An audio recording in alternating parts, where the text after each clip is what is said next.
This is a demonstration of the Opencockpits 737 mode control panel.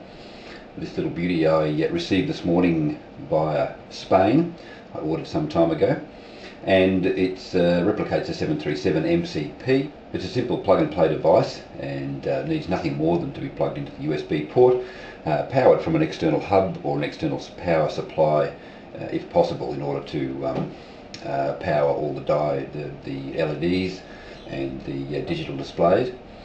It runs via, in my case, Flight Sim 10. I have SIOC latest version 3.5 loaded, but this particular piece of kit is a wonderful device. I've currently got Flight Sim 10 loaded, and within Flight Sim 10 I have the default 737-800 Boeing aircraft.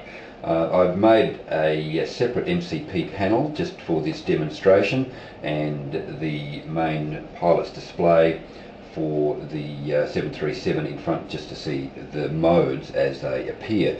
As you can see, the course indicator changes via the hardware and reflects directly in the sim in various functions, course, and the direction to the next waypoint. Also, the heading indicator, as we can see here, it varies within the MCP. Here we see the magenta line coming around in the nav display here on the pilot's display.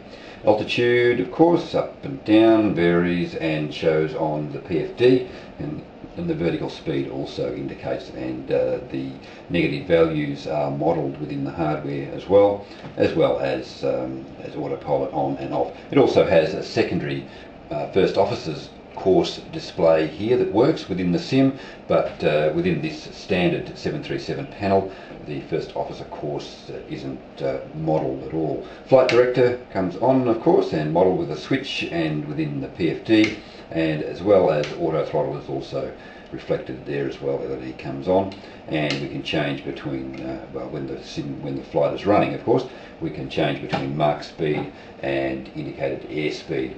All the other functions, of course, work as you would expect on the MCP within the simulator and on the hardware.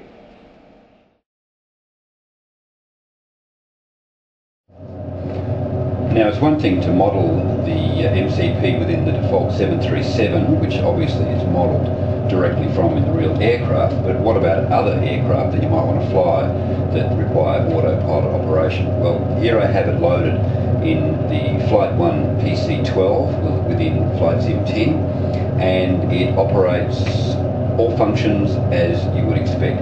We can change our course, and as we see, our green course arrow will alter accordingly, and we can change, in fact, our indicated airspeed, and we have a little yellow bug on our airspeed indicator, which also varies.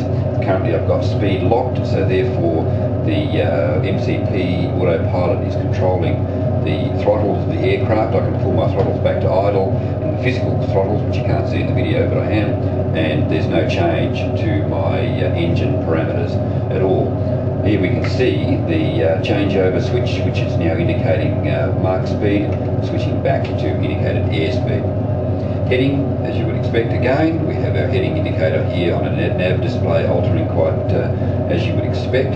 And we also have vertical speed and altitude, which is set 10,000 feet at the moment. I've used it to climb to that altitude given the vertical speed that I had set. So it works quite naturally in the PC-12. I haven't tried other aircraft just at this point in time, but I'm sure that it works within all of the standard flight sim parameters.